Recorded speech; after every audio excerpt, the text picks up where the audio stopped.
El dolor puede aparecer también sin lesión tisular real y su intensidad puede no estar relacionada con la extensión de la lesión tisular observada. A ver, este es un curso de la Casa Brunetta que ya tiene algunos años, pero bueno, los conceptos se mantienen, ¿no? Acá, por ejemplo, tienen la... ¿Tú lo puedes pasar? Esta es la definición que da la Asociación Internacional para el Estudio del Dolor. ¿Ese tiene puntero o no? Sí, ese sí, en medio. Doctor, buenas tardes. Bueno, ya. Esta es la definición, ¿ya? Una experiencia sensorial y emocional. Porque se siente y se vive, ¿no? Y puede estar con una lesión tisular real o potencial, o está descrito en términos de dicho daño, ¿ya? Bien.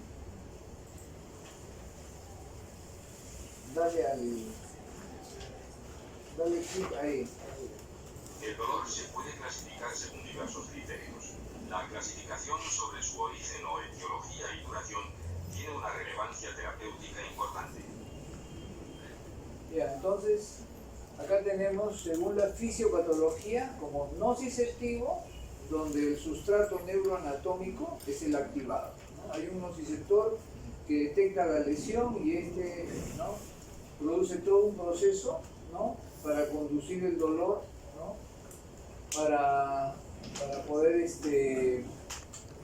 modularlo y que el individuo percibe el dolor. Ahora, el otro dolor que es no nociceptivo, que también se le conoce como dolor anormal, a este se le conoce como dolor normal, a este se le conoce como anormal, es el neuropático y también el psicógeno.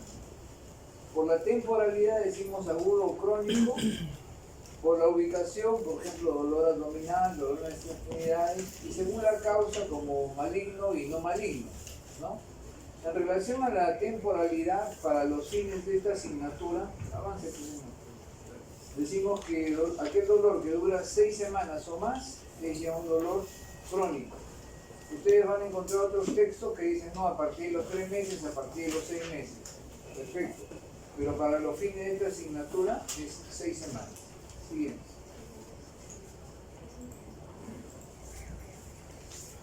Dale acá. La clasificación según su origen patogénico puede dar una indicación sobre qué medicamentos pueden ser efectivos.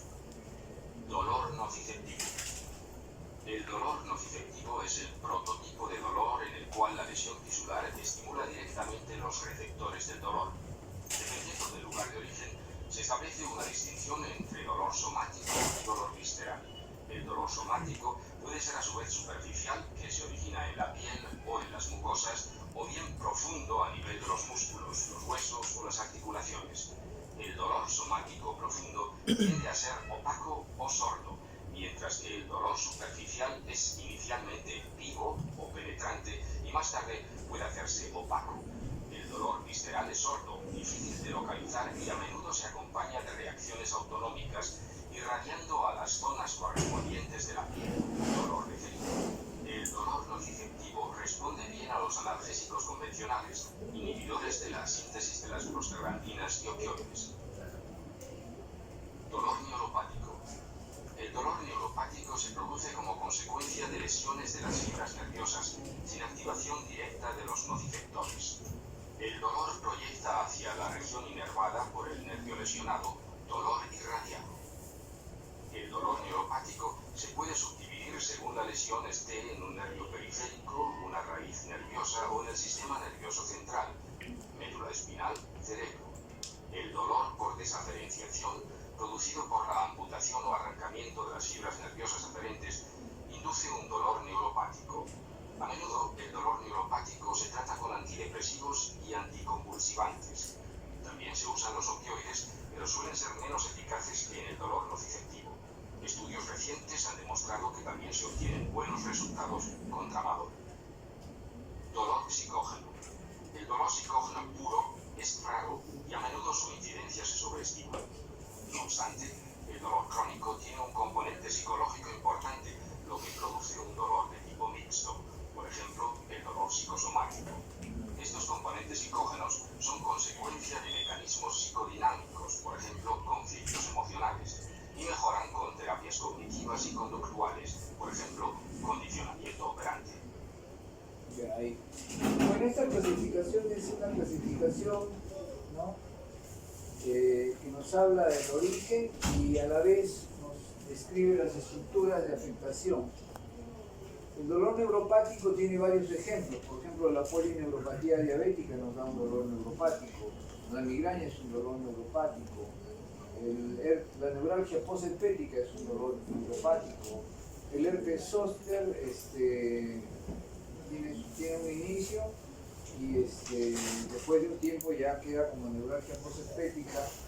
Hay otras neuropatías que también generan dolor neuropático, por ejemplo, la amputación, ¿no? Un paciente que es amputado queda con dolor neuropático.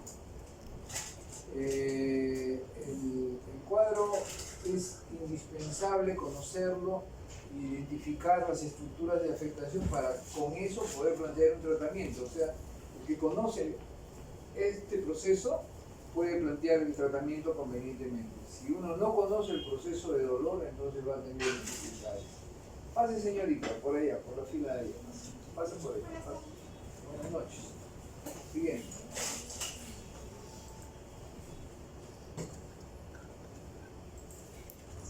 En principio hay que hacer una distinción entre el dolor agudo con sus claras funciones de aviso y protección y el dolor crónico, que no está relacionado con el acontecimiento desencadenante y se ha convertido en una enfermedad por sí mismo.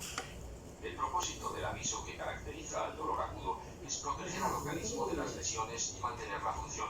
Indica que existe un daño o lesión e impide que se produzca un daño mayor al iniciar una reacción de retirada, por ejemplo, retirada de la mano de una placa caliente del horno.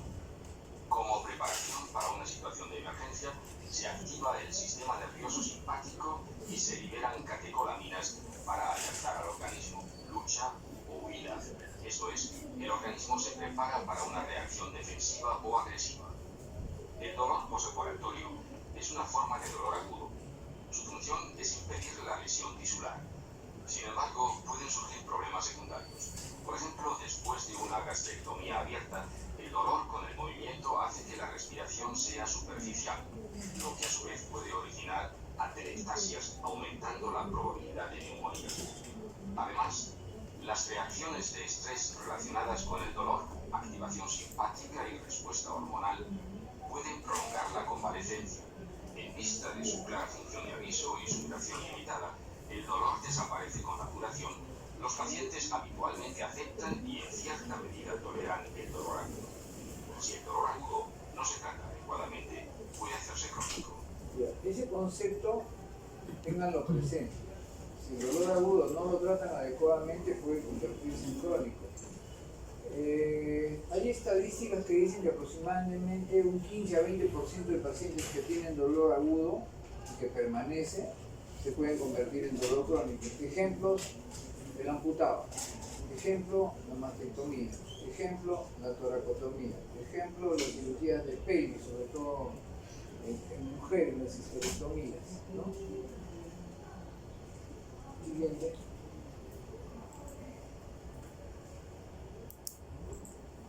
El dolor crónico, esto es el que dura más de 1 a 3 meses, es un problema para el paciente y no debe ser subestimado.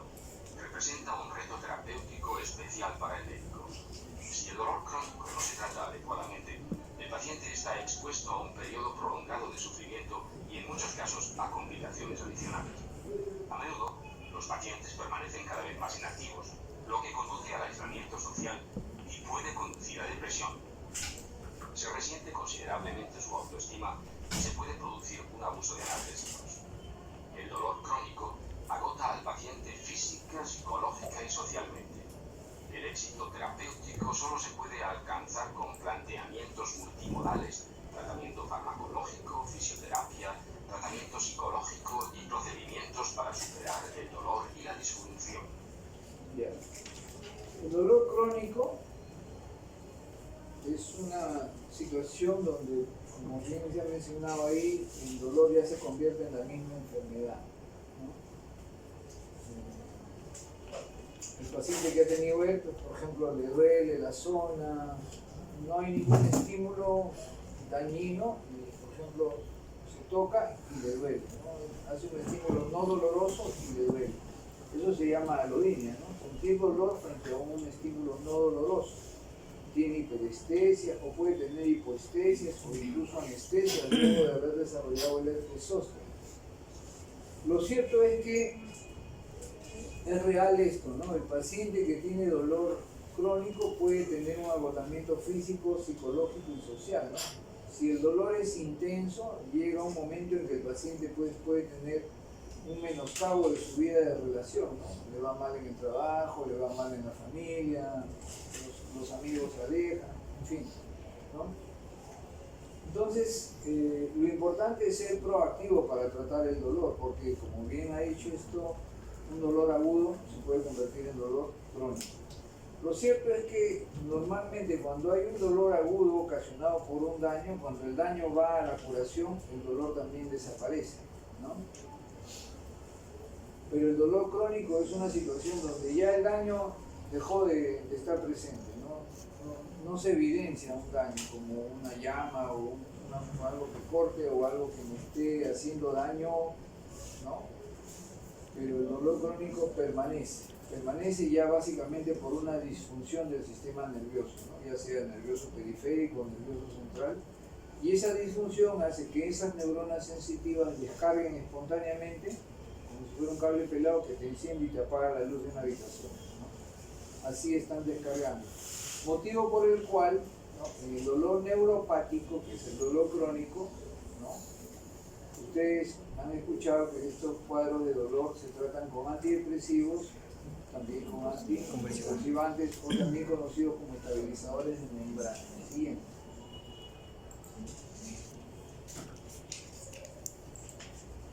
Es importante clasificar el dolor crónico en estadios o etapas.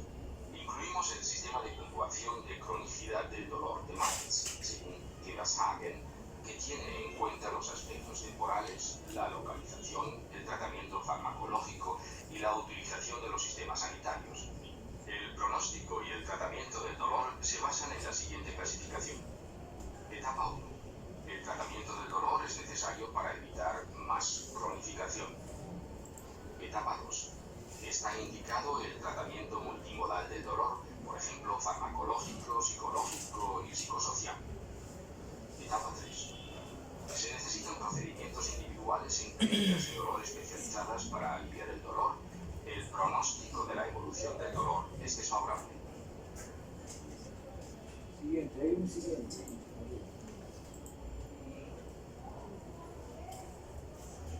Esta es una tabla que se usa para situaciones de dolor crónico, ¿no? Dolor crónico. Cuando hablamos de cronicidad estamos hablando, por ejemplo, de un paciente que episódicamente tiene dolor, hablemos de la migraña. O hablemos de un paciente que permanentemente las 24 horas del día, todos los días de la semana, semanas, meses o años tiene dolor, ¿no?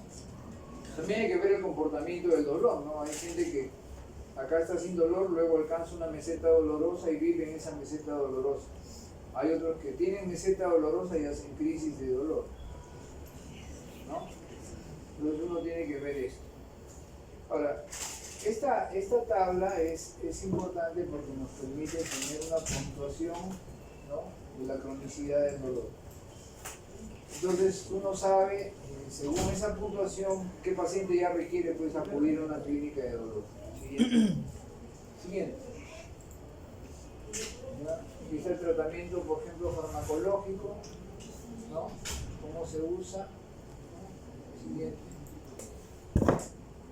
Los sistemas sanitarios, cambio de médico. Cuando los pacientes son crónicos, con dolor crónico, muchas veces están yendo a un médico, a otro y buscando ayuda para encontrar una solución, ¿no? Lo cierto es que cuando nos llegan a nosotros pacientes en la unidad de dolor que ya tienen meses o años, lo primero es que hay que tratar de sopesar las expectativas que tiene el paciente al acudir a la unidad con las expectativas que tiene el médico. Realmente poder a un paciente con dolor crónico decirle te voy a suprimir el dolor es imposible, ¿no? Entonces muchas veces uno tiene que plantearle al paciente la necesidad de aprender a sobrellevar, ¿no?, este problema, ¿no? Adaptarse a vivir con ese problema, ¿no? Siguiente, ¿no? Bueno, se hace esa suma de etapas, ¿no? Prácticamente en la etapa 3 dice ahí procedimientos individuales en clínicas especializadas para aliviar el dolor. Muchas veces hay procedimientos invasivos. Antiguamente, cuando no había mucha tecnología, a veces se hacían cordotomías, ¿no?, o secciones en la médula para impedir la conducción del dolor. Pero lo cierto es que cuando hay dolor crónico, ¿no?, ya prácticamente ya el sistema nervioso se ha adaptado, ¿no? El sistema nervioso central se ha adaptado a percibir dolor, ¿no? Y lo cierto es que el dolor crónico lleva a la plasticidad del sistema nervioso, específicamente de las estructuras que conducen dolor. O sea, se habla de lo que se conoce ahora como nociplasticidad.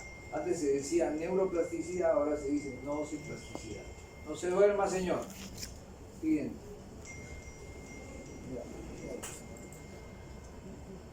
A ver, contesta la primera pregunta. Acércate a leer, ¿no lees? Acércate y lee en voz alta. ¿Cuál es la definición de dolor? Puedes tener una alternativa o varias alternativas para marcar. Va a contestar ella. Una experiencia sencilla. Marca con el puntero, marca. Ya, dale clic ahí con tu mouse. Ahí quieres marcar. Ya, otra. ¿Quieres otra o ahí nomás? Ya. Ya. Vamos. Sí, señorita. La pregunta 2. ¿Cuál es la clasificación del dolor según su patogenia?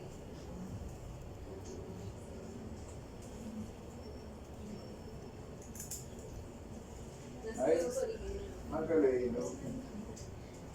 ¿Quieres esa? Hereditaria según el origen. Está hablando de su patogenia, no está hablando del origen topográfico. Del origen topográfico. No, una cosa es patogenia y otra cosa es topografía.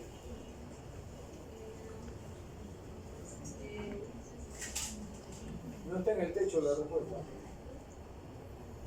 ¿Lees bien o no? Sí, dolor neuropático y mutismo. Es. Ya.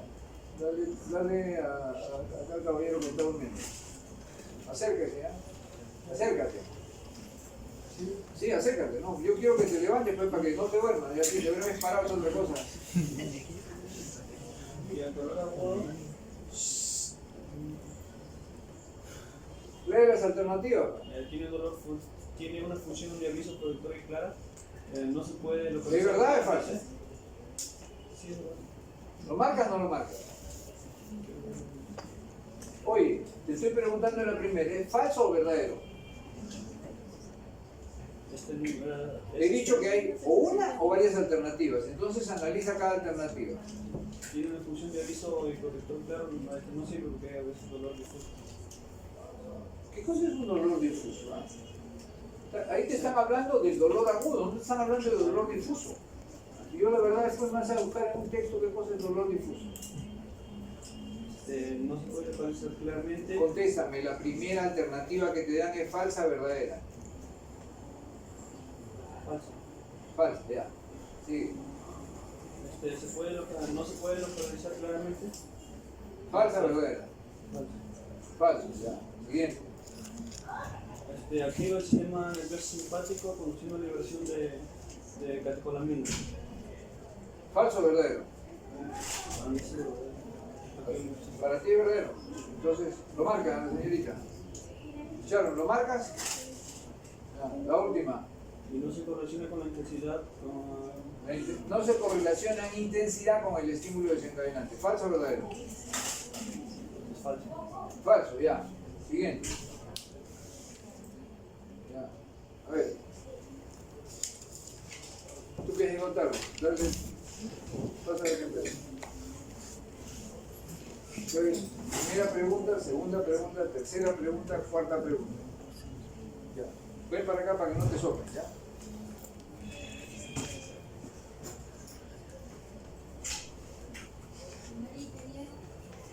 Lee la pregunta en voz alta. El dolor crónico tiene una función de aviso y protectora clara. ¿Falso o verdadero?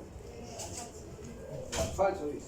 Contesta en voz alta para que te escuchen todos. La segunda. Puede convertirse en una enfermedad por sí mismo. Verdadero. Márcalo, pues márcalo, dice que sí. Ya. La tercera. No se correlaciona en intensidad con el estímulo desencadenante. Verdadero también dice. Y siempre puede atribuirse al agente causal. Falso. Ya. A ver, evaluación. Siéntense. A ver, número 1, póngase adelante. Lo que está en rojo es falso. Hemos dicho que según la JAS es una experiencia sensorial y emocional desagradable. También puede estar expresada por un daño real o potencial o expresada en términos de la lesión. No, tú tienes que encontrar ahí que de las definiciones que tú conoces, ¿no? ¿Cuál de esas son o se correlacionan con la afirmación? Ya, siéntate. Pregunta 2, póngase de pie, señorita. Y acérquese. Lo que usted ha marcado es falso. O sea, la patogenia, ¿cuál es la clasificación de la patogenia? Tú has dicho que es neuropático y psicosomático. ¿Y el nociceptivo?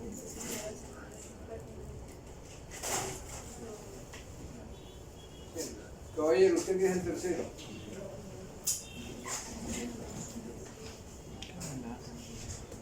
Dolor agudo. ¿Tiene una función de aviso y protectora? Si tú estás dormido y te hincas el brazo, ¿qué le pasa a tu brazo? ¿Ah? Se aleja del estímulo. Se aleja. Si tú te has luxado el hombro, ¿puedes seguir usándolo o los músculos se te contraen y te fijan el hombro ahí? ¿No? Entonces tu organismo responde ante el dolor agudo para tratar de conservarte, ¿no? Entonces el dolor agudo tiene una función de aviso y eso tiene una función protectora. Otra característica, siempre en el dolor agudo hay liberación de catecolaminas. Peñizquen a su compañero, entre ustedes peñizquense entonces. A ver. Peñíjalo, por favor, ¿no? Ahí empiezan a liberar catecolaminas, el dolor. Siguiente, cuarto. A ver, cuarta pregunta. Su compañera acertó las opciones correctas. ¿Está bien? Ya. Abajo, vamos. Ya. A ver, ¿qué dice acá? Lea en voz alta. Fisiología del dolor. Dolor, inicio, transmisión, procesamiento y percepción. En muchos casos, un dolor agudo tratado inadecuadamente es la causa de la aparición de un dolor crónico. ¿Correcto? Sí. Verdadero. Siguiente. Para conocer los procesos que conducen al dolor crónico, se debe entender los mecanismos que participan en su inicio, la transmisión y su procesamiento. Por eso es que a veces el paracetamol sirve, o el diclofenaco sirve, o el metamizol sirve, y en otros casos ya no sirve. ¿A ustedes qué les han enseñado en la universidad? Básicamente a trabajar con AINES para el dolor. Pero hay cuadros donde no cabe el AINES. Por ejemplo, un dolor neuropático por amputación, no cabe el AINES, ¿no? Entonces, si ustedes no conocen la fisiopatología, entonces van a dar malos tratamientos. ¿No? Siguiente. La lesión tisular activa los receptores del dolor denominados nociceptores, que transmiten el estímulo doloroso al asta dorsal de la médula espinal a través de fibras nerviosas aferentes. En la médula espinal, el impulso doloroso alcanza las neuronas motoras, provocando una respuesta refleja como la retirada de un miembro antes de que se perciba el dolor de forma consciente. Ese es el arco Además, reflejo. las fibras nerviosas aferentes sinaptan con las segundas neuronas y el estímulo doloroso se transmite a diversas estructuras supraespinales, alcanzando la corteza, donde el estímulo se percibe como dolor. Diversos reflejos supraespinales inducen la liberación de hormonas de estrés y aumentan la frecuencia cardíaca y respiratoria del paciente.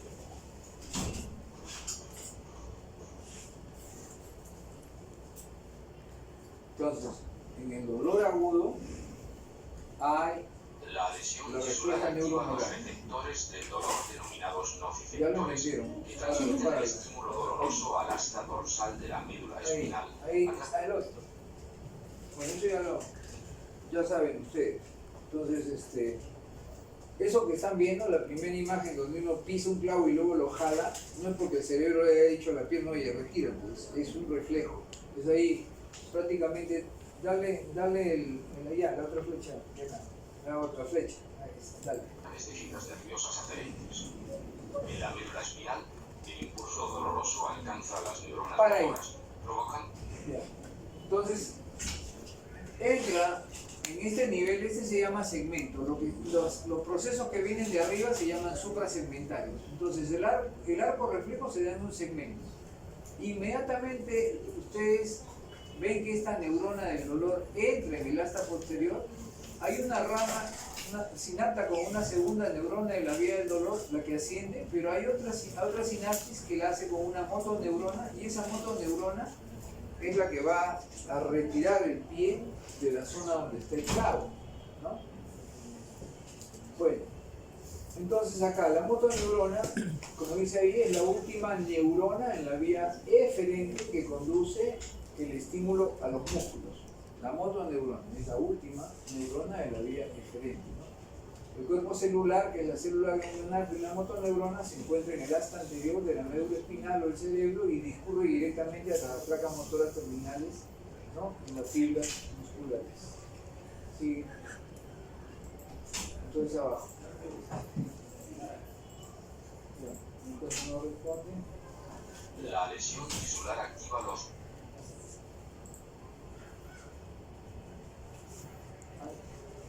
A ver. A diferencia del dolor, que se define como un acontecimiento sensorial y emocional, la nocicepción implica la percepción, transmisión y procesamiento por el sistema nervioso de un estímulo nocivo relacionado con la lesión o daño tisular. Siguiente.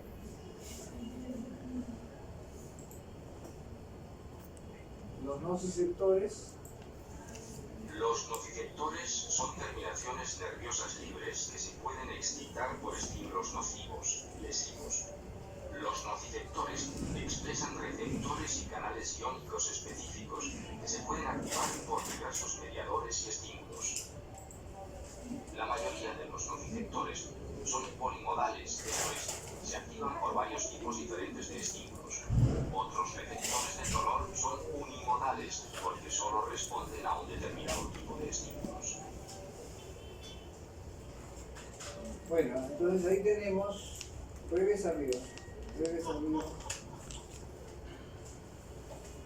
Sigue. Ya. Son terminaciones libres que se pueden excitar por el estímulo nocivo, o sea, que te hace daño, ¿no? Esos nociceptores expresan receptores, canales iónicos específicos que se pueden activar por mediadores y estímulos. Acá tenemos, por ejemplo, los mediadores, la bradicimina, sube, la serotonina, la histamina, la capsaicina, el calor, los iones hidrógeno, la deformación mecánica, ¿ya? La mayoría de nociceptores son polimodales. ¿Qué cosa es un nociceptor polimodal? Que recoge varios estímulos, diferentes tipos de estímulos, dolor, Claro. vibración, Por presión. ejemplo, acá hallaron ella siente ahorita la presión. Si yo continúo con la presión, ese mismo receptor que detecta presión comienza a conducir dolor. Entonces, ese es un receptor polimodal, ¿no? Ahora, en una zona de lesión donde hay inflamación, se conoce que se genera un caldo inflamatorio, ¿no? Y ese caldo inflamatorio pues tiene cantidad de hidrogeniones, tiene una serie de mediadores, baja serotonina, por ejemplo, histamina, ¿no? Entonces, en la actualidad, pues, los estudios que se están haciendo sobre dolor están ocasionando nuevos descubrimientos, hay nuevos mediadores, ¿no? E incluso esto está generando la aparición de nuevos analgésicos, ¿no? Analgésicos que ya no van a actuar, por ejemplo, como los inhibidores de la síntesis de prostaglandinas, como el diclofenac o el ibuprofeno, que actúan en la zona de lesión, los opioides que actúan en la zona donde se sinapta la primera con la segunda neurona de la vía del dolor, ¿no? Ahora hay medicamentos que van a actuar en los procesos de la nocicepción en diferentes niveles, actuando sobre los mediadores o actuando sobre los receptores, ¿no? Y eso va a dar la oportunidad de tener tratamientos más selectivos. Siguiente. Ahí abajo. Fibras A-beta. Además de las fibras A, delta y C responsables de la transmisión del dolor, las fibras A-beta también pueden participar en la transmisión del dolor crónico. Las fibras A-beta son mielinizadas y normalmente transmiten impulsos relacionados con el tacto, la presión o el movimiento de los músculos. Los impulsos de las fibras A-beta activan interneuronas inhibidoras en la médula espinal que modulan la transmisión de los impulsos dolorosos. Participan en el alivio del dolor que se produce cuando se frota la piel alrededor de una lesión. Clínicamente activamos estas fibras, por ejemplo, durante la aplicación de neuroestimulación eléctrica transcutánea o TENS. Las fibras A-beta participan en la alodinia. Se perciben como dolorosos estímulos inocuos tales como presión, tacto o movimiento que se observa en diferentes tipos de dolor. Véase sensibilización central. Ya, sube por favor. Acá hay un dato bien interesante que no quiero que se les pase. Cuando ustedes eran niños y se volteaban, iban corriendo donde la mamá y les mostraban que se habían raspado. ¿Y la mamá qué hacía? Teoría con cuerda. ¿Les cantaba qué canción les cantaba? Sana, sana, patita rana, sana ahora, sana mañana, y el niño se tranquilizaba. ¿Ya? Pero uno se pregunta, ¿qué fue? ¿La canción lo que lo calmó o el frote de la mamá? Las dos cosas. Las dos cosas. Las dos cosas. Las dos cosas. La sensación de tranquilidad que te puede dar la canción de tu mamá o el estar en los brazos de tu mamá te puede llenar de alegría, ¿no? Hagamos de cuenta que... ¿Tú cómo te llamas? Manuel. Manuel, tu Manuelito se ha ganado la suerte de sufrir un accidente hoy día y esta mañana cubierto de yeso, desde la punta de los pelos hasta la punta de las uñas, está tirado ahí, ¿no? Y se está quejando de dolor, entonces vienen y le hacen a ustedes un esquema analgésico y el dolor le baja a una intensidad prácticamente de leve o ausente, ¿no? Pero si ustedes le quitan el analgésico, le va a doler terriblemente, ¿no? Ahora, imagínense que a Manuel le dicen, Manuelito, te has ganado los 6.5 millones de soles de la química. ¿Qué sentiría él?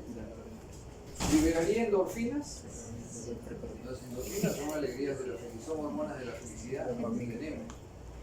Probablemente él, con enyesado y todo, se pararía, saltaría de felicidad y todavía dicen, no, Manuelito, tu analgésico, no, olvídate. ¿No?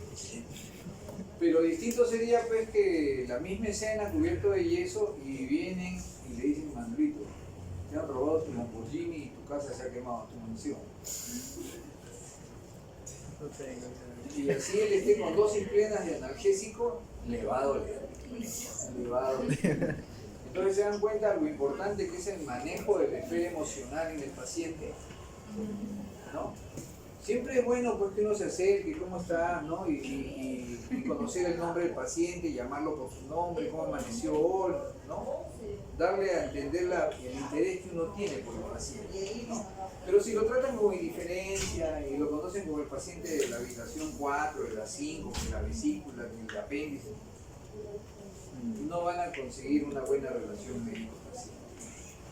Ahora, ¿qué pasa con el frote de la mamá?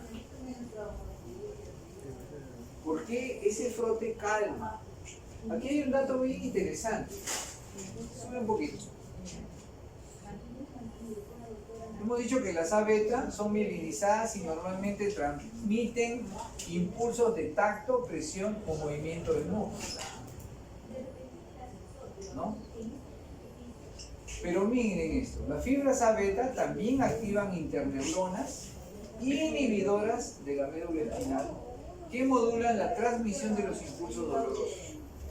La primera neurona, ven, ponte de pie. La primera neurona de la vía del dolor, se le conoce como neurona en T. ¿Por qué? Porque su cuerpo está en el ganglio de la raíz dorsal, ¿no? Y un extremo está en la zona de la lesión y el otro extremo, estira tus brazos, está tocando la segunda neurona de la vía del dolor. Y ella, como es la segunda vía del dolor, puede mandar una rama ascendente que es el haz espinotalámico, o también puede mandar con su pierna, ¿no?, que vendría a representar la primera motoneurona, ¿no?, una disposición para que la extremidad se retire, ¿no? Pero entre estas dos neuronas hay una tercera interneurona. Acércate. Yo soy la primera neurona de la vía del dolor y es la segunda, y esta interneurona está acá tocándole los hombros a los dos, ¿no? Esta interneurona la puede estimular los opioides, y esta interneurona dispone que las dos neuronas de la vía del dolor hiperpolaricen sus membranas. La membrana de ella hiperpolarizada, la mía también. ¿Podemos conducir? No. Esta interneurona también se activa con con el estímulo de las fibras A beta. A beta. Y son fibras que conducen tacto, presión, ¿qué más? Movimiento muscular. Cuando uno se ha quemado, ¿qué hace? Sacude la mano. Sacude la mano. Queremos activarle a ella, ¿no? Gracias. Entonces la mamá, cuando está frotando al bebé, le frota la herida, está activando a la A beta para que active la interneurona y las dos neuronas de la vía del dolor se hiperpolaricen. El prurito es una forma de dolor. Repito, el prurito es una forma de dolor. Cuando ustedes tienen prurito, ¿qué hacen? Se rascan. ¿Y qué están activando? A la A beta. La están activando a la A beta para que estimule a la interneurona que va a hiperpolarizar las dos membranas de la vía del dolor. ¿Ya? Bueno. A ver. Ya. Ya. Bueno, seguimos. Presten atención. Los estímulos dolorosos se transmiten a las segundas neuronas de la médula espinal. En cada unión o sinapsis se puede modular el estímulo, es decir, se puede influir sobre él y modificarlo. Antes de que los axones de las segundas neuronas crucen al otro lado, hacen conexión con las vías motoras diferentes que inducen reflejos de huida, por ejemplo, retirada de un miembro de una fuente de calor. Al mismo tiempo, se activan circuitos reflejos simpáticos, produciendo vasoconstricción en el área lesionada, que es esencial para el cese de la hemorragia, por ejemplo, cuando la causa del estímulo doloroso es una herida. Ya, esta lámina es importante, ¿no? Por ejemplo, acá ven, ¿no? Bueno, vamos a hacer cuenta que este es el cuerpo de la primera neurona de la vía del dolor, en el ganglio de la raíz dorsal, y acá hay un brazo que va a la zona de lesión. Entonces viene, ¿no? Acá ese bracito.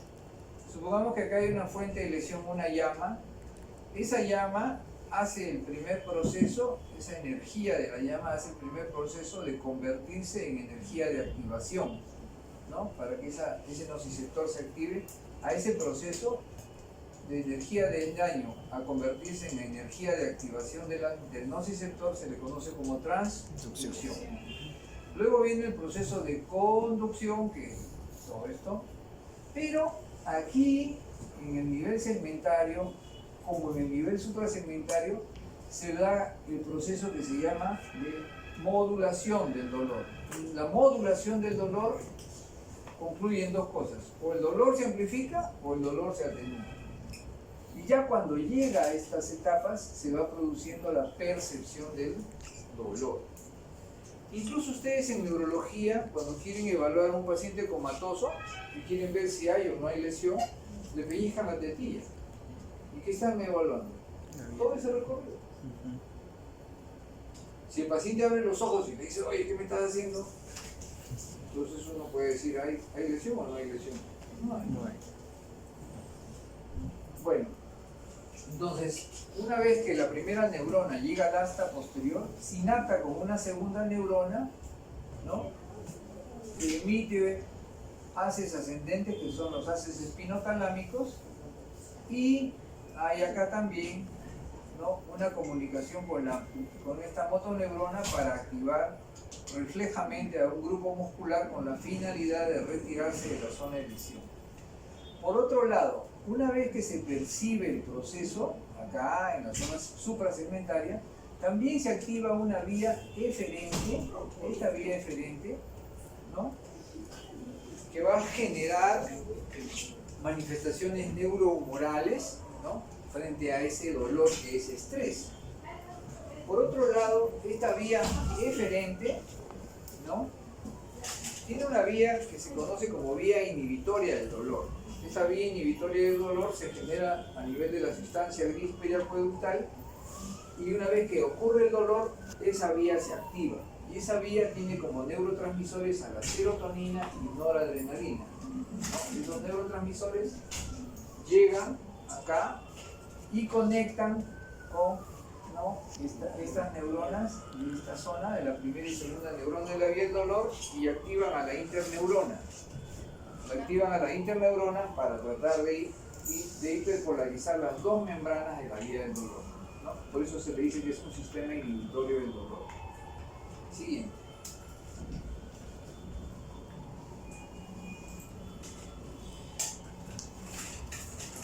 Ya.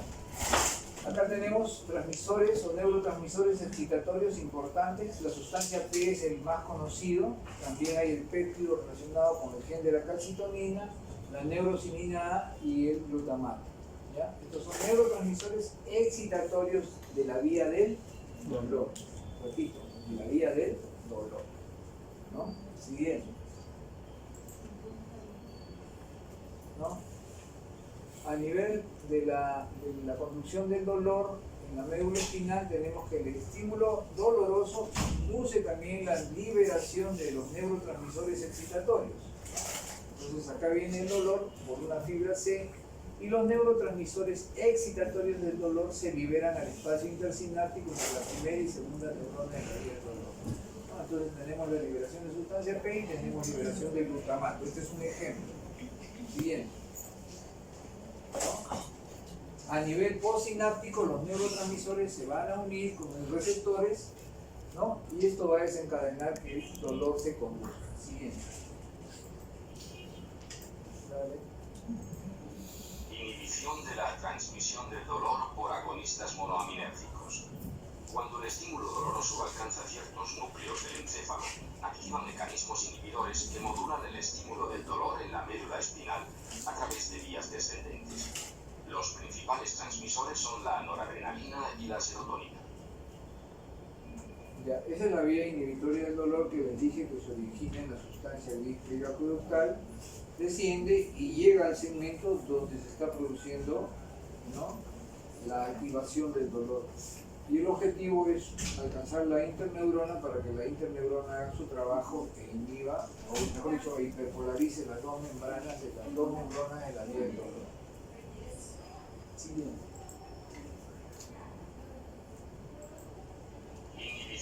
permite la transmisión del dolor por las endorfinas, sistema opioide endógeno. Las endorfinas o morfinas endógenas se liberan a partir de interneuronas espinales y supraespinales en presencia de dolor. Se unen a receptores opioides pre y postsinápticos, inhibiendo así la liberación de neurotransmisores y estabilizando la membrana neuronal. Como consecuencia, bloquean la transmisión del dolor. Los mecanismos inhibidores espinales también están modulados por impulsos de las fibras A-beta. Ya. Entonces, normalmente nosotros tenemos un sistema que trata de controlar el dolor. El descubrimiento de las endorfinas se dio al simple hecho de decir, bueno, si la morfina actúa en nuestro cuerpo y es una molécula muy específica, entonces quiere decir que tenemos nosotros tenemos neurotransmisores específicos, ¿no? Porque lo primero que hicieron al usar la morfina fue descubrir que había receptores para esa morfina. Y luego, si hay receptores, quiere decir que nosotros también tenemos nuestras propias endorfinas. Y de esa manera se llegó a descubrir estas endorfinas, ¿no? Siguiente. Antes de que continúes, nosotros tenemos un umbral de dolor que es muy particular para cada especie. ¿Ya?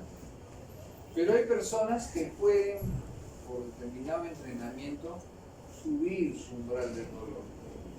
Pero en general, por ser todos seres humanos y ser de la misma especie, todos debemos reaccionar a un estímulo que tiene cierta intensidad y responder o evidenciar la presencia de dolor.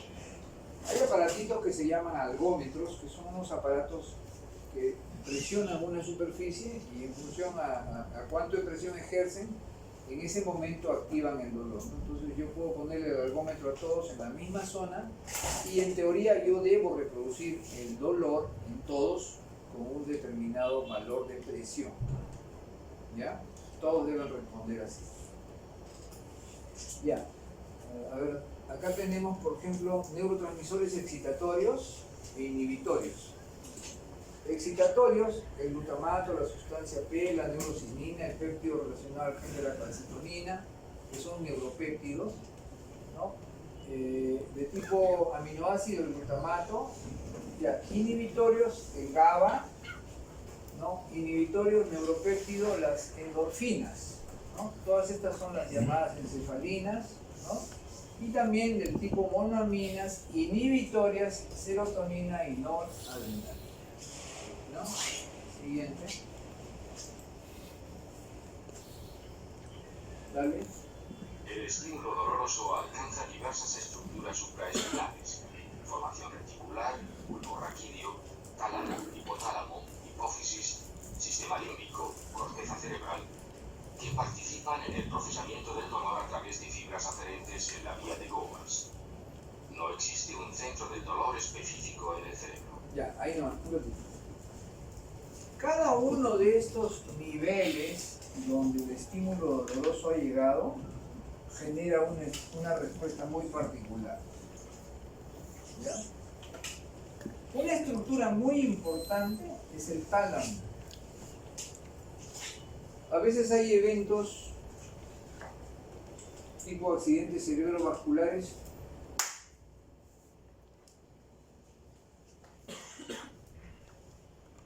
¿Qué hago contigo? ¿Quieres ir a dormir a tu casa o quieres escuchar la clase? Si te duermes, entonces por eso es que sabes y no respondes bien. ¿No? Entonces, como tarea, ustedes van a identificar, y lo voy a preguntar en el examen, qué función tiene el dolor o qué respuesta desencadena el dolor cuando llega a la formación reticular, cuando llega al bulbo raquídeo, cuando llega al tálamo, cuando llega al hipotálamo, cuando llega al hipófisis y cuando llega al sistema límbico. Repito.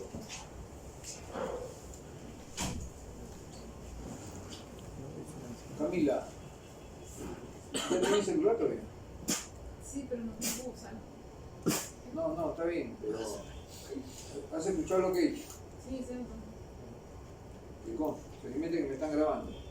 Entonces, no lo vayas a borrar por cosa que si viene un abogado, entonces. Ahí. Ya. Entonces, por ejemplo, en la formación reticular afecta a la conciencia, El dolor leve aumenta la concentración, el dolor intenso puede producir pérdida de conciencia. El bulbo raquídeo, miren lo que genera, el tálamo, estación de relevo, distribuye las señales a diversas áreas del cerebro, incluida la corteza cerebral. Cuando uno tiene un ACV que afecte el tálamo, por ejemplo, me afecta el tálamo derecho, entonces yo voy a desarrollar lo que se conoce como dolor de origen central, así se conoce.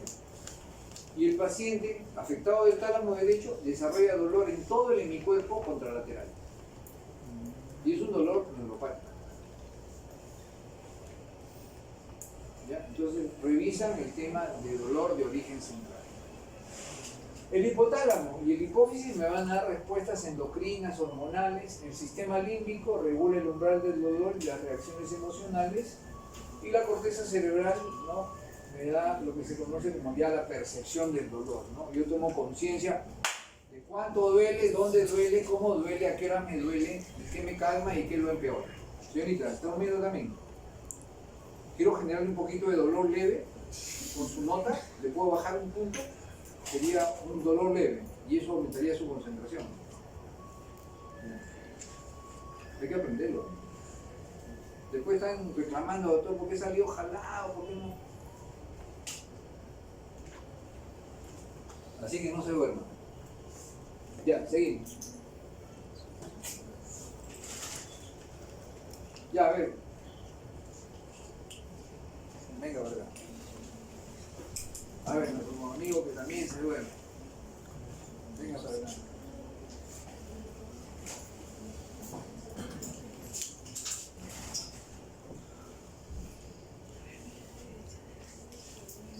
Primera pregunta. ¿Cuál es la definición de no disección?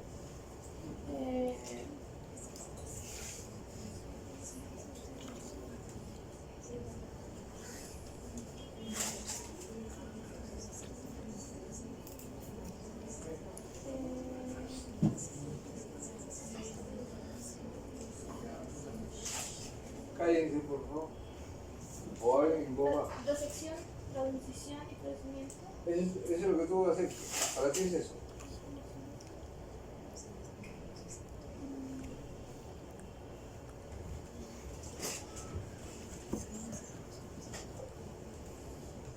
Ya, marca ahí. Ya, siempre. Nuestro amigo.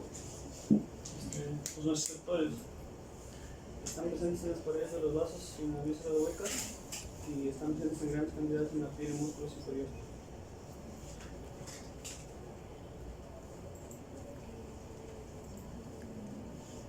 Ya.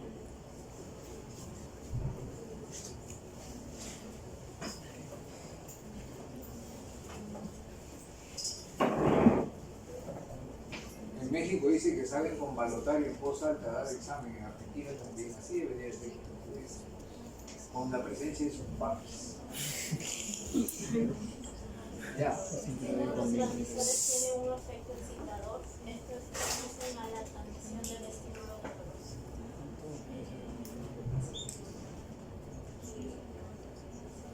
La sustancia que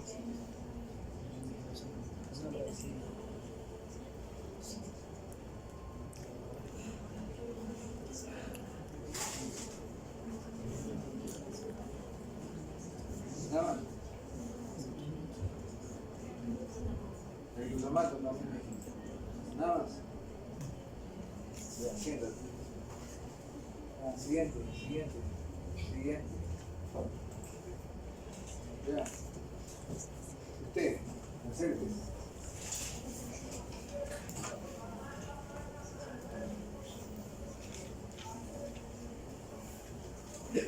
Lea la pregunta. ¿Cuáles de las siguientes afirmaciones son correctas? ¿Cuáles de las siguientes son correctas? Ya. Noradrenalina y serotonina son neurotransmisores inhibidores verdaderos. Ya, correcto. La segunda sería falsa. Entonces. Marca. Las endorfinas inhiben la transmisión del dolor mediante inhibición de la liberación de neurotransmisores excitadores. ¿Sí? Sí.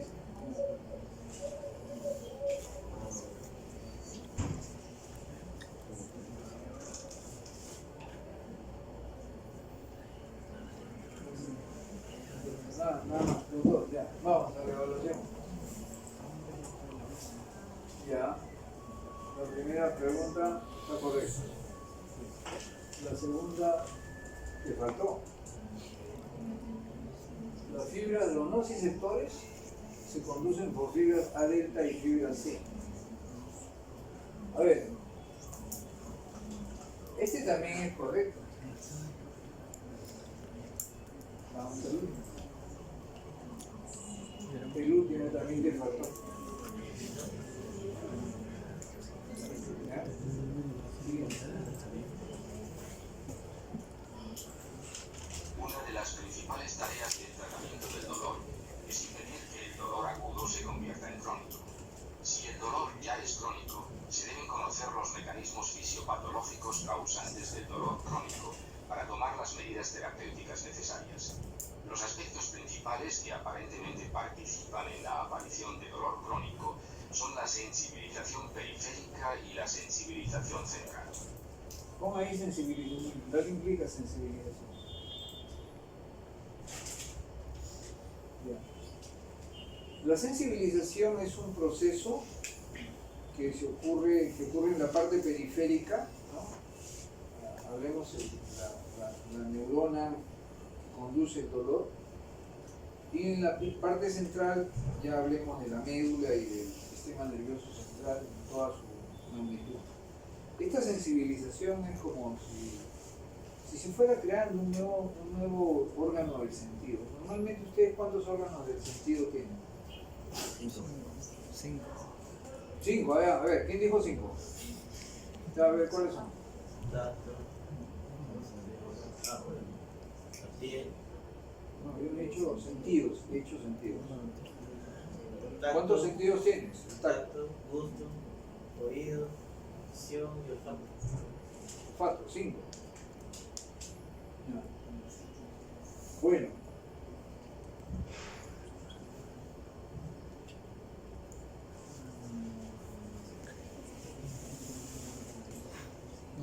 Yo me confundí, el signo vital. Bueno, normalmente el dolor activa una estructura neuroanatómica, ¿no? Pero esa estructura neuroanatómica no es para que esté funcionando las 24 horas del día, ¿no? Si ustedes desean pueden ver las 24 horas del día, si ustedes desean pueden escuchar las 24 horas del día, si ustedes desean pueden tener tacto las 24 horas del día, si ustedes desean pueden oler las 24 horas del día, si ustedes desean pueden saborear las 24 horas del día.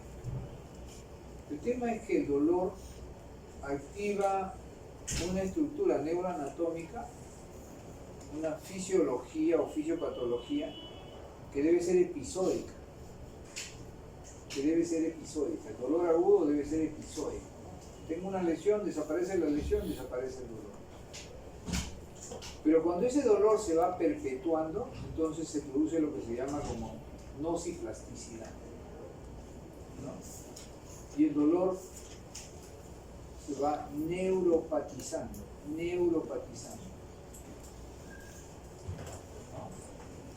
Entonces ustedes van a encontrar pues que en la fisiopatología dice, no, pues ustedes dicen la sensibilización es la reacción central del primer contacto con el antígeno. Bueno, también hay que distinguir las células del dolor o las células que procesan el dolor, ¿no?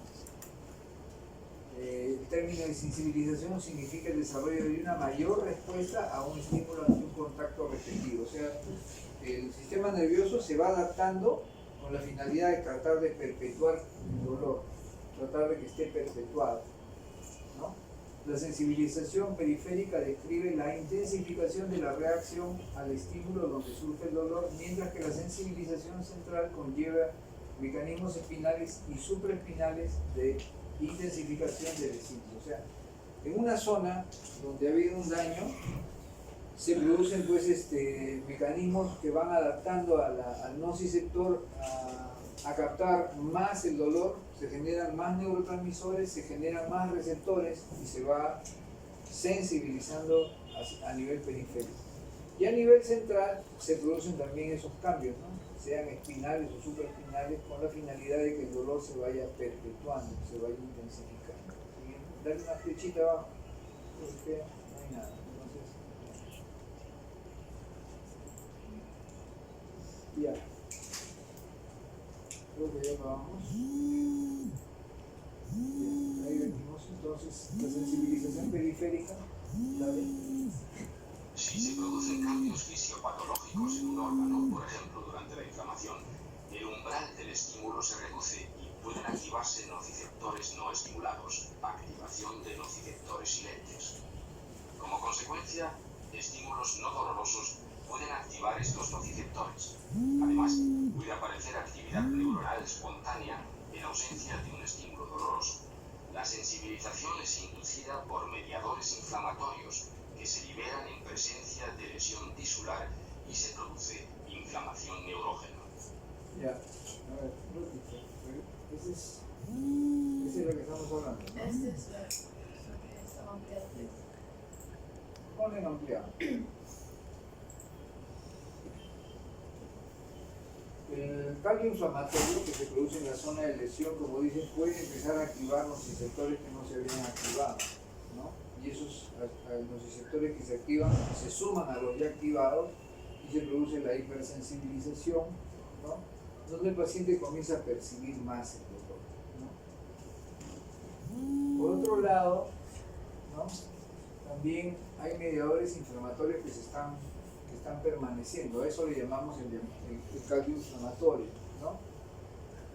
Y eso produce una inflamación neurógena, o sea, ese cambio inflamatorio comienza a activar, ¿no? A nociceptores que estaban silentes. Ese proceso de activación de nociceptores silentes le llaman inflamación neurógena. Siguiente. ¿No? Entonces, aquí en la sensibilización periférica hay tres etapas muy importantes. Baja el umbral, se activan nociceptores silentes y se da lo que se conoce como inflamación neurógena. Siguiente. Ya. Esta es la sensibilización periférica, ¿no? La piel contiene muchos nociceptores fibra C y desempeñan una función especial en la sensibilización, ¿no? Siguiente.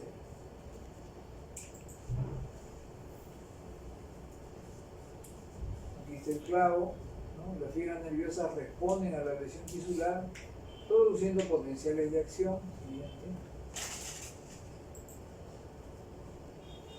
Dale al volumen. Además de una activación directa de los nociceptores, la reacción inflamatoria tisular también induce disminución del pH, acidosis, síntesis de prostaglandinas y liberación de bradicimina, histamina y otros mediadores que activan y estimulan directa o indirectamente los nociceptores. Estos mediadores, concretamente las prostaglandinas, la bradicimina y la histamina, junto con los neuropéptidos liberados por las fibras sensoriales, inducen una dilatación capilar y un aumento en la permeabilidad vascular, amplificando la respuesta a los estímulos nocivos. Cierro la imagen. Entonces acá está la lesión, acá se produce el calcio inflamatorio, hay una cantidad considerable de hidrogeniones. ¿Por qué? Porque de repente hay tejido dañado y en la muerte tisular pues se libera, ¿no? Acá se está activando la sustancia P también, ¿no? Actúa a nivel de los vasos sanguíneos, ¿no? Y estas también van a dilatar la zona capilar, ¿no? Se aumenta la permeabilidad y se amplifica la respuesta, ¿no? A los estímulos nocivos, ¿no? Acá, por ejemplo, esta prostaglandina o estos neurotransmisores que se están produciendo en la zona de lesión comienzan a discurrir a las zonas colindantes y también se produce lo que se conoce como dolor irradiado, ¿no? Siguiente. Las fibras T aferentes responden a las señales nociceptivas liberando en la periferia sustancia P y otros neuropéptidos.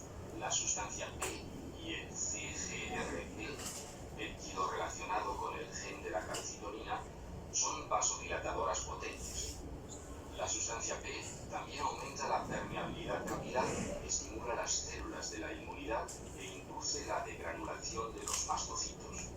Los mediadores liberados de los mastocitos, en especial la histamina, favorecen también la vasodilatación y la extravasación plasmática.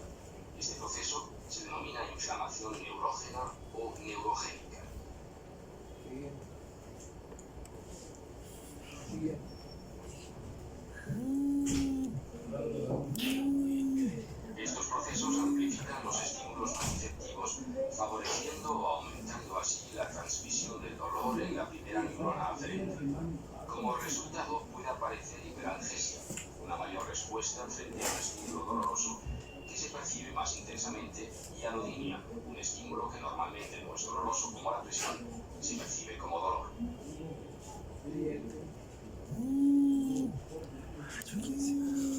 En caso de estímulos dolorosos persistentes, se amplifica la actividad de las neuronas nociceptivas centrales, espinales y supraespinales. Este hecho se produce como consecuencia del aumento de la transmisión en los nociceptores y neuronas sensibilizadas en el sistema nervioso central. Sensibilización central. Interactúan diversos mecanismos. La activación de los receptores del NMDA y los cambios plásticos de las neuronas centrales desempeñan un papel importante en la sensibilización central. A ver, estamos mirando hasta las 2:30. A ver, ¿cómo hay el principio farmacológico? Ya, clasificación. Ya, golpean clasificación a ver si. Sí, esto en analgésicos. Ahí no. Tenemos analgésicos convencionales, los opioides y los no opioides. Tenemos coanalgésicos o coadyuvantes, antidepresivos, anticonvulsivantes y otros. Tenemos medicación concomitante como profilaxis y tratamiento de úlceras. Tenemos también profilaxis y tratamiento de náuseas y vómitos, profilaxis y tratamiento de estreñimiento. Muchas veces los medicamentos pueden condicionar gastropatías, AINES, pueden condicionar náuseas y vómitos, hablemos del tramadol, los opioides, o causar estreñimiento, opioides, ¿no? Entonces, siempre la analgesia muchas veces puede ser unimodal, un solo tipo de analgésico, o puede ser polimodal, pero para hacer un adecuado tratamiento, para hacer un tratamiento racional, uno tiene que conocer la fisiopatología, ¿no? La fisiopatología. Si es un dolor nociceptivo o es no nociceptivo, si es crónico o agudo, si es benigno o maligno, ¿no? Siguiente. Dentro de los analgésicos no opioides, pues tenemos a los AINES, también se incluye el paracetamol, metamizol, ¿no? Muchas veces los AINES vienen combinados con opioides, ¿no? Ustedes creo que en el mercado pueden comprar combinaciones, ¿no? Acá tenemos los opioides débiles, opioides fuertes. El opioide que deben empezar ustedes a aprender a manejar es el tramadol. Opioide débil. Bien. ¿Ya?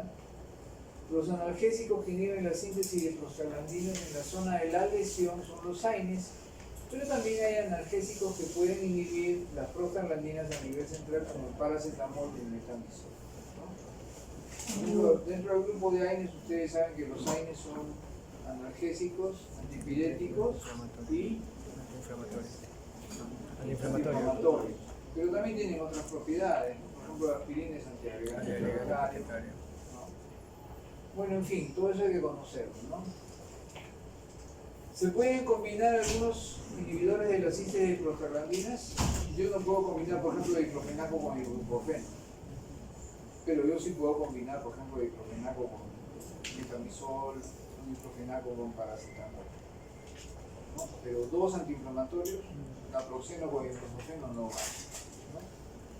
Dentro de los analgésicos no opioides que no inhiben la síntesis de prostaglandinas, por ejemplo, la fluoxetina, no la tenemos nosotros. Siguiente. Los AINES clásicos, que no tienen una inhibición selectiva de la COX-2, y los que son inhibidores selectivos de la COX-2. ¿Ya? Siguiente.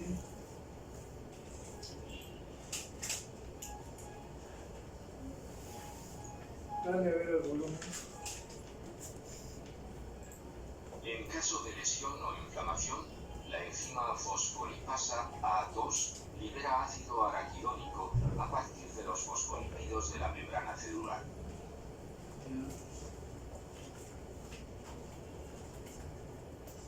Sí. Dale el volumen. El ácido araquidónico se convierte en prostaglandinas de vida corta, como la prostaglandina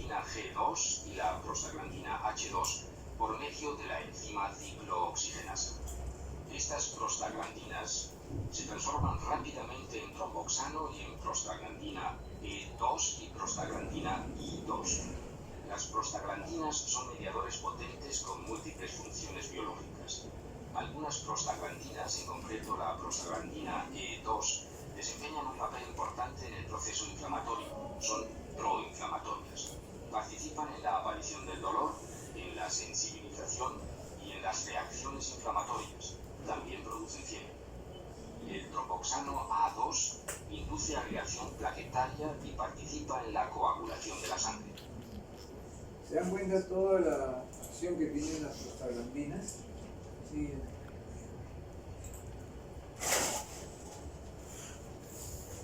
Utilizando una segunda vía, el ácido araquidónico también se puede convertir en leucotrienos mediante la enzima lipooxigenasa. Los leucotrienos son mediadores inflamatorios débiles que inducen una potente broncoconstricción.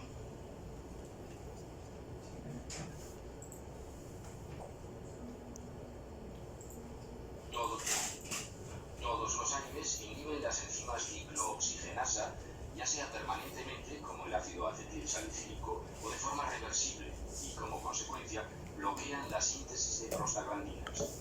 Los efectos analgésicos antiinflamatorios y antitérmicos de los AINES son consecuencia de la inhibición de la síntesis de prostaglandinas. Bueno, que hay efectos secundarios de los AINES, ¿no? Que uno debe siempre preguntar, ¿no? Antes de poner un AINE, hay que preguntar, ¿no? Entonces, alérgico. Por otro lado, si el paciente nunca ha utilizado un AINE, cosa muy rara, pero por ejemplo ha utilizado otros, no necesariamente el hecho de que no haya reaccionado al diclofenaco me garantiza de que no pueda reaccionar a naproxeno. No es que haya siempre reacción cruzada, ¿no? Entonces uno tiene que estar atento a eso. ¿Ya? Siguiente.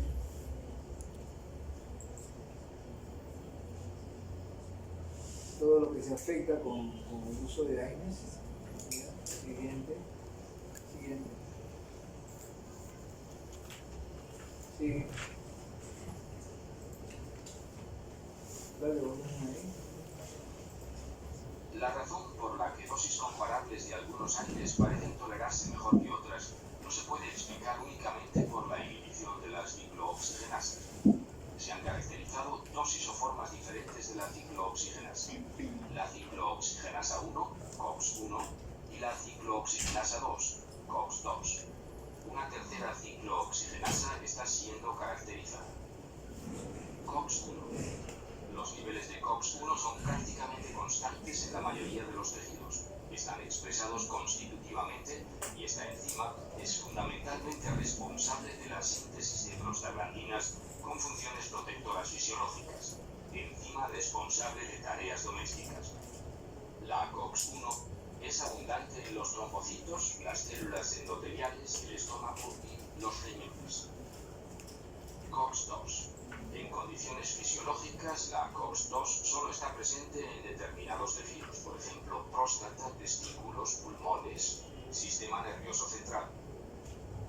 Sin embargo, se induce en la mayoría de los tejidos en presencia de inflamación y favorece la síntesis de prostaglandinas proinflamatorias. Los AINES convencionales inhiben ambas isoformas de la ciclooxigenasa, COX-1 y COX-2. Algunos de ellos, por ejemplo la nimesulida o el meloxicam, inhiben la COX-2 en mayor medida que la COX-1 y se definen como inhibidores preferentes. En la actualidad se han introducido AINES que inhiben selectivamente la COX-2 y que tienen menos efectos secundarios sobre el tracto gastrointestinal. Sin embargo, al valorar la seguridad de los AINES, además de su selectividad por la COX-2, se deben tener en cuenta los efectos relacionados con el fármaco, es decir, los parámetros farmacocinéticos y los efectos no relacionados con la inhibición de la COX de las diversas sustancias.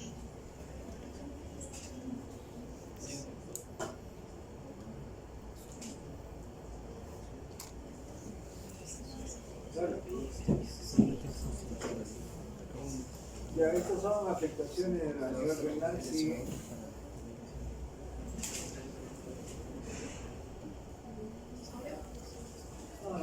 Eso ya ustedes lo han leído, que es en farmacología. Siguiente.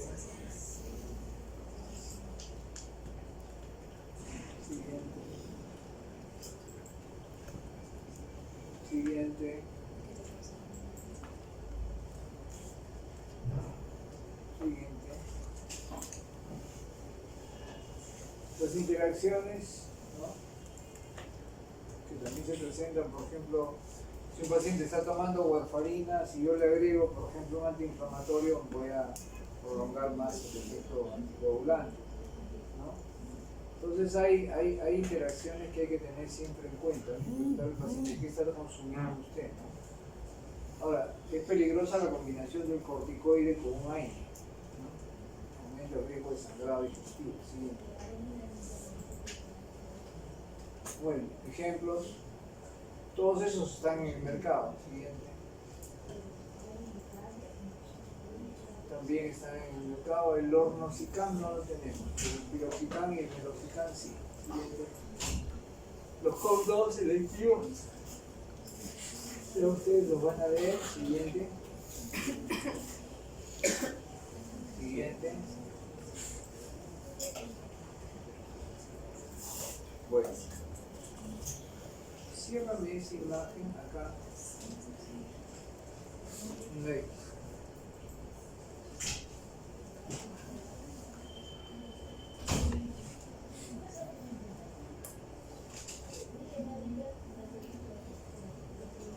Cierra eso. Ya, regresa. Pon caso clínico. Ya. Pon ahí. Arriba, no, perdón, acá.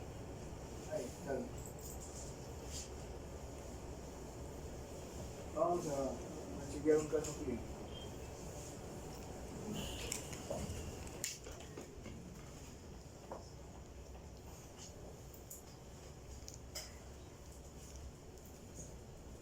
Seguir.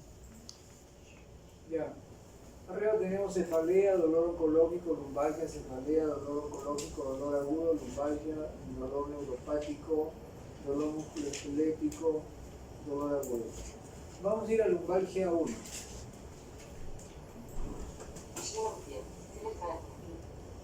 Soy doctora.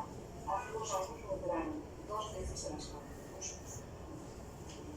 Todo empezó con un dolor muy fuerte, muy agudo, en la espalda y en la pierna. Me he diagnosticado y me arreglé de escala.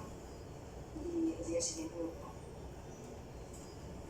Todo fue muy rápido. Y el dolor no era.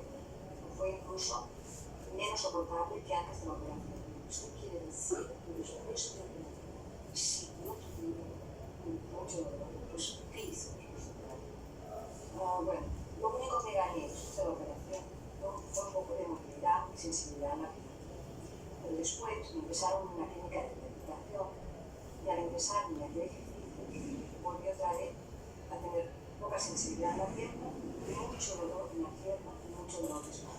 Pues sí, en la rehabilitación me fue mal. ¿Qué le hice? Una solución. Me volvieron a operar. Justo había pasado 4 semanas y la segunda vez fue bien o fatal. Fatal, otra vez fatal. El dolor empeoraba cada vez más. Lo único que gané con el tiempo fue unos ejercicios, fue un poco de movilidad en la pierna izquierda. Pero el dolor era insoportable. Y ahora casi siempre tengo que estar tumbado. Casi siempre. Y desde la rehabilitación no lo he hecho algo mientras estamos tanto, ¿no? Durante este tiempo. Bueno, es que, mire, la verdad, he ido al médico de cabecera, he ido al médico traumatólogo. Entonces, tanto uno como el otro me dicen que no pueden ayudar. Lo que sí es que me han inyectado mucho.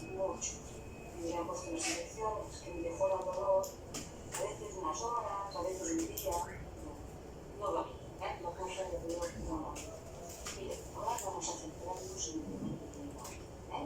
Yo le quisiera preguntar si pudiera determinar el dolor, cuánto dolor hay desde 0, que sería nada, hasta 10. Quisiera que me diga cuando está sentada sin moverse en la cama y cuando está en movimiento, cuando habla. Dígame los 2 segundos. Bueno, pues mire, cuando estoy tumbada o en reposo, el dolor es de un 4 a un 5. pero cuando estoy andando de pie, es insoportable, negando. O sea, que me duele muchísimo, mucho más. Oye, en estas condiciones, hace 3 años que estoy en un paro. Y ahora tengo recurso para una jubilación anticipada, y estoy en este capítulo. Y actualmente tengo un síntomas, que siempre me lo he visto, sí, tomo unas gotas de una medicación que se llama tramadol. Tomo 20 gotas, a veces 6 veces al día, pero me siento fatal. Me duele el estómago, me hacen la náusea, me duermo, me da muy mal. Y así, con esto no tomo nada casi nada. Después, a veces me tomo una medicación que se llama ibuprofeno, pero me sienta fatal en el estómago.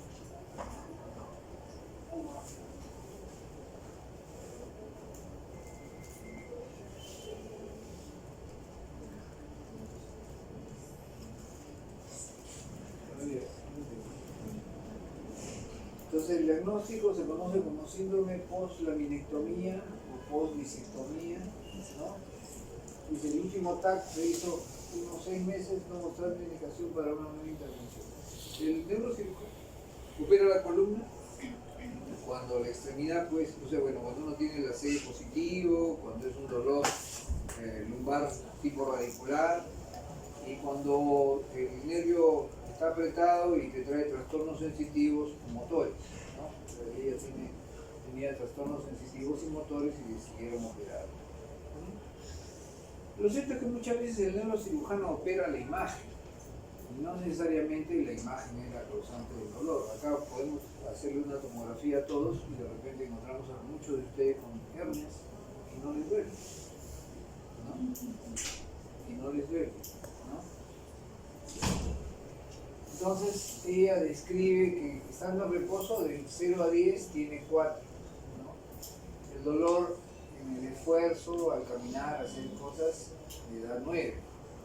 Y ella, en su terapia actual, que es un tanto irregular, ¿no? Porque dice que toma a veces el ibuprofeno, siempre está tomando tramadol 20 horas. Yo lo que quiero es que recuerden que el tramadol de marca, el de Grunenthal, tiene un gotero específico donde 60 gotitas representan 1 mililitro. 60. Y el tramadol genérico, 20 gotitas representan 1 mililitro. Obviamente en este caso ella está tomando 20 gotas. 20 gotas del aplicador del tramadol de marca, ¿no? Entonces ella está consumiendo la tercera parte de 1 mililitro. Y el frasco trae 100 miligramos por mililitro. Entonces más o menos está tomando 33 miligramos diarios, 33.3. Y ella dice que toma hasta 6 veces al día. ¿Cuál es la dosis tope del tramadol? 400 miligramos. 400 miligramos. Eso es lo que está estandarizado. Entonces ella se toma 6 veces 33.3, más o menos está llegando a los casi 200 miligramos. Todavía podría seguir tomando más. Entonces, acá nos preguntan, ¿qué procedimiento recomendaría usted? ¿Pasarla a un tramadol retal? Tramadol retal, el tramadol común y corriente se toma cada 6 horas. El común y corriente cada 6 horas. ¿Ya?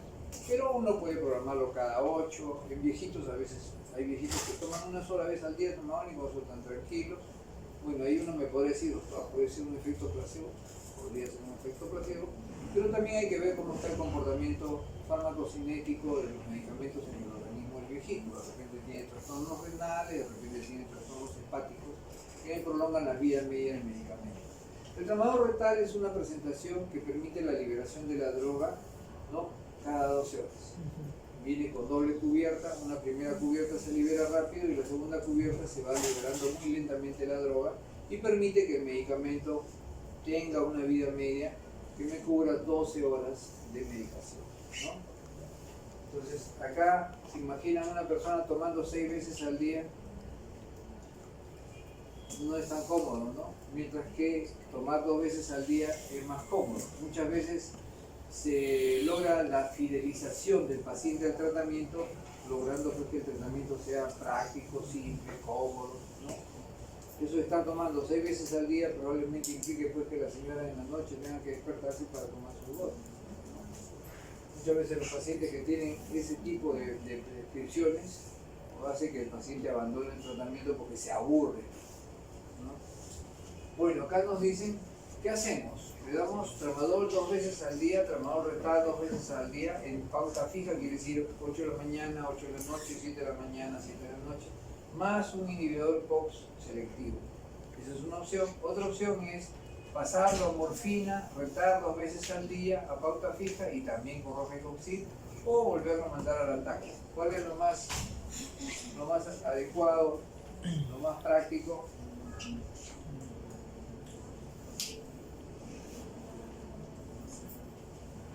Cuando uno está enamorado y no recibe, no le dan bola, ¿qué hace?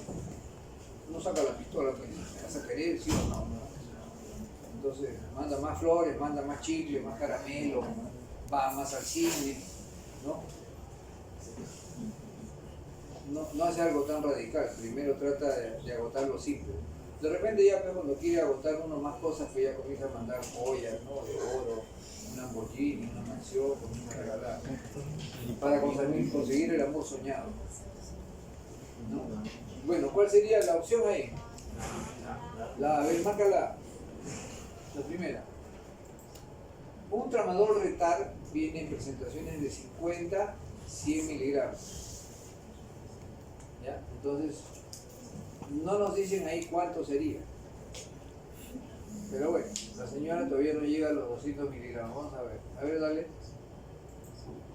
A la señora Gutiérrez le hemos recetado el tramadol retar 200 miligramos 2 veces al día. También deberá tomar rofecoxib 25 miligramos una vez al día. Las gotas de tramadol que tomaba antes la señora Gutiérrez y el tramadol retar que le recetamos ahora tienen la misma eficacia, pero los comprimidos son mejor tolerados por los pacientes. Por otra parte, los pacientes que reciben tratamiento con opioides y que tienen dolor de larga duración, aconsejamos que tomen siempre los comprimidos, las pastillas de opioide, a un tiempo o una hora fija, y de esta manera también mejoramos la eficacia. El rofecoxib es un inhibidor de las prostaglandinas, específicamente de la COX-2, que tiene menos efectos indeseables sobre el estómago que el ibuprofeno, con lo cual esperamos que sea adecuado para esta paciente. Vamos a pedir a la señora Gutiérrez que regrese a nuestra consulta dentro de 2 semanas aproximadamente para hacer un seguimiento del tratamiento realizado. Bueno, señora Gutiérrez, ¿cómo ha ido la medicación que le dio la provisión? Todo doctora, en general no tengo tantos mareos, tanto malestar, pero el dolor no me deja. Tengo mucho dolor y yo no sabía si tengo alguna posibilidad, ¿no? Una posibilidad. Que aunque me dijeran que me dé morfina o algo así, lo que sea, pues intentaremos arreglar y vamos a revisar otra vez. A ver, ¿qué hacen si el paciente viene y les dice quiero morfina? Hay que pensar en que puede ser una especie de adicción a los opioides. Bueno, o de repente lo escuchó en la calle, o de repente quiere ganarse algo, ¿no? Entonces acuérdense que cuando uno prescribe un opioide potente, ante la ley es el responsable. Uno debe velar por el debido uso, porque no se desvíe y porque no se use con otros fines. Ya. Entonces la doctora dijo cuánto de tramadol retar le daba. 200 en la mañana y 200 en la noche. O sea, ya está en el tope. Ya está en el tope el tramadol. A ver, ¿va a seguir subiendo el tramadol? En teoría no debería subirlo porque podría aumentar los efectos secundarios, ¿no? Entonces dice, continuar el tramadol, retar 2 veces al día con gotas de morfina de manta. Ahí está combinando un analgésico débil con un analgésico potente. La norma dice, no se pueden combinar. Tú tienes que escoger o el débil o el potente, pero no puedes poner los dos a la vez. Entonces acá dice cambiar a comprimidos morfina retar 2 veces al día o administrar morfina vía catéter intratecal, o sea, meterle un catéter en la espalda y metérselo en el subaracnoideo. Me parece que la tercera opción ya es muy invasiva, entonces uno tiene que ir, bueno, mandémosle pues un yate ahorita, ¿no? Entonces, ¿qué opinan? Ahí, a ver, ya, marca. Seguir. Hemos recetado a la señora Gutiérrez morfina retar 2 veces al día manteniendo el rofecoxib. En estos momentos de la enfermedad no hay indicación para considerar la implantación de una bomba para liberar morfina u otros medicamentos por vía espinal. Tampoco es adecuada la administración conjunta de un opioide débil, como sería el tramadol, con un opioide fuerte, como es la morfina.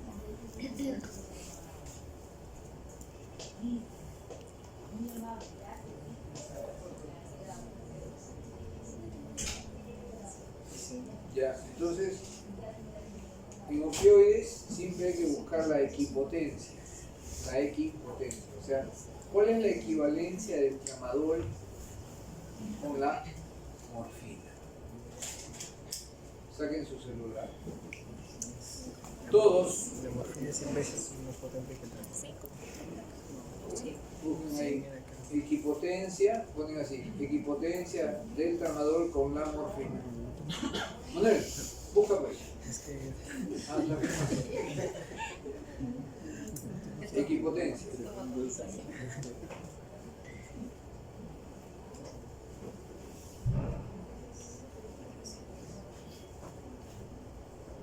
¿Cuánto sale?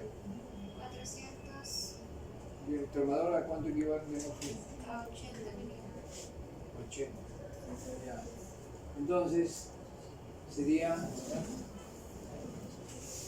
Si tú dices que 400 equivale a 80 de morfina, bueno, entonces eso debería equivaler a 40. 120. ¿Ah? 120. ¿Cómo sabes? ¿Cómo te sale? 400 equivale a 120 de morfina, porque es morfina largo.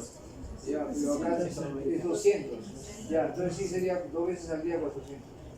400, 120 sale. Por arriba. Ya, a ver.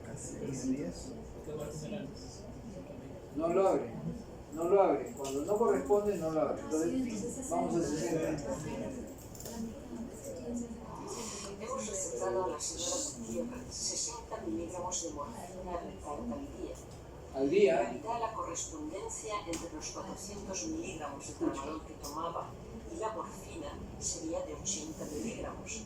Pero debido a que el tramadol y la morfina no presentan una tolerancia cruzada total, hemos decidido iniciar el tratamiento con una dosis de morfina 30% menor a la que le correspondería, es decir, 60 miligramos. De todas formas, a medida que avance la enfermedad, es decir, si el dolor lo requiere, iremos aumentando paulatinamente la dosis de morfina hasta poder controlar el dolor. ¿cuál de los siguientes procedimientos recomendaría usted a la señora Gutiérrez? O sea, ya le hemos cambiado, le hemos pasado morfina y algo más le decimos o todo va a quedar en farmacológico. ¿No? Aprendizaje de procedimientos complementarios para controlar el dolor disponibles en la clínica del dolor, hacer ejercicio moderado o intenso, como correr, descansar lo más posible. A ver, márcala. Además del tratamiento farmacológico, le hemos aconsejado a la señora Gutiérrez acudir a nuestra clínica del dolor y adquirir el aprendizaje necesario en otras técnicas que ofrecemos para controlar el dolor. Aunque el ejercicio físico se aconseja en todos los pacientes con este tipo de dolor, en las condiciones actuales de la señora Gutiérrez sería casi imposible intentar. 3 meses más tarde. Pues bien, ya no me puedo quejar. Con la morfina todo ha ido mucho mejor. Ahora actualmente estoy tomando 60 miligramos de morfina 2 veces al día. Es decir, tomo 120 miligramos de morfina al día. También el dolor persiste, pero es un dolor mucho más soportable. Hace algunos días la doctora me habló también del procedimiento del control del dolor en la clínica del dolor. Yo primero no quería volver al hospital, ni tampoco quería ir a un psiquiatra. Pero he de decirles que la terapia me ha servido de mucho. He aprendido a controlar el dolor. También he aprendido a tener una actitud mucho más positiva frente a la vida y me muevo mucho mejor, no como antes, pero mucho mejor. En estos 3 meses he adelantado muchísimo. Bueno, si ustedes me preguntaran qué es lo que me ha ido mejor, si la morfina o el procedimiento de control del dolor en la clínica del dolor, les diría que las dos cosas juntas.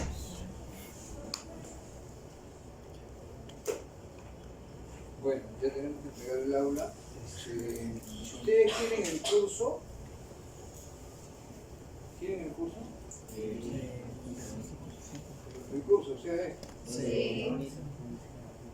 ojo que este es una edición del 2002, después no salió otro, o sea, esto por lo menos les da la base y ya les queda a ustedes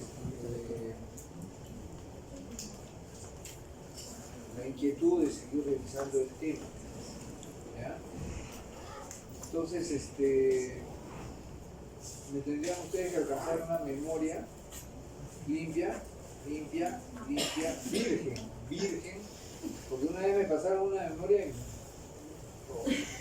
ya, así que me traen así para abrirla con ustedes, me dicen doctor, van a mi casa y ahí pack, lo grabamos y ya se lo llevan. Y de ahí ya ustedes